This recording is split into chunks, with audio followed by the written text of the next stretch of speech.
আমার দুটে কান দিয়ে অজালে রক্ত পড়তেছে, তা আমি সন্তান দুটো রাজধানীতে না। এক হাতে মেয়ে আর এক হাতে জীবন সাঁতরে পন্টনে উঠেই শাকিলা বেগম বলেন, ভাই আমার মেয়েটাকে ধরেন, আমি ছেলেকে নিয়ে আসি। কিন্তু তাকে আর নামতে দেওয়া হয়নি, কারণ সবাই বুঝেছিল ডুবন্ত বাসে ফিরে গেলে তিনি আর বাঁচবেন না। এই কয়েক সেকেন্ডের সিদ্ধান্তই হয়তো বাঁচিয়ে দিয়েছে শাকিলার মেয়েকে, কিন্তু কেড়ে নিয়েছে ছেলেকে।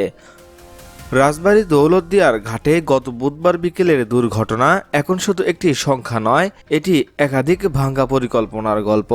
আর তার সবচেয়ে নির্মমতার সাক্ষী শাকিলা বেগমের পরিবার।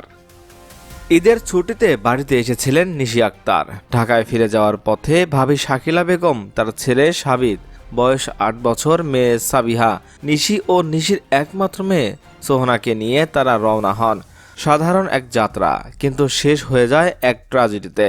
দৌলতদিয়া ঘাটে ঢাকাগামী একটি বাস ফেরিতে ওঠার সময় নিয়ন্ত্রণ হারিয়ে সরাসরি পদ্মা নদীতে পড়ে যায়। মুহূর্তে চিৎকার, আতঙ্ক আর পানির নিচে তলিয়ে যাওয়া মানুষের অসহায়তা, সব মিলিয়ে এক হৃদয় বিদারক দৃশ্য। বাসটি নদীতে পড়ার পর যেভাবে পেরেছেন সেভাবে লড়াই শুরু করেন শাকিলা। এক হাতে ছোট মেয়ে, অন্য হাতে পানির সঙ্গে যুদ্ধ। তার এক প্রতিবেশী মরিয়ম আক্তার বলেন, ওই অবস্থা শাকিলা প্রথমে মেয়েটিকে বাঁচিয়েছে। সাঁতরে পন্টুনের কাছে এসে এক লোককে বলেছিলেন, মেয়েটাকে ধরেন, আমি ছেলেটাকে নিয়ে আসি। কিন্তু তাকে থামিয়ে দেওয়া হয়। পন্টনে থাকা মানুষগুলো জানতেন আরেকবার পানিতে নামলে তিনি নিশ্চিত মারা যাবেন। শাকিলা ও তার মেয়েকে টেনে তোলা হয়, আর ঠিক সেই মুহূর্তেই তিনি জ্ঞান হারান।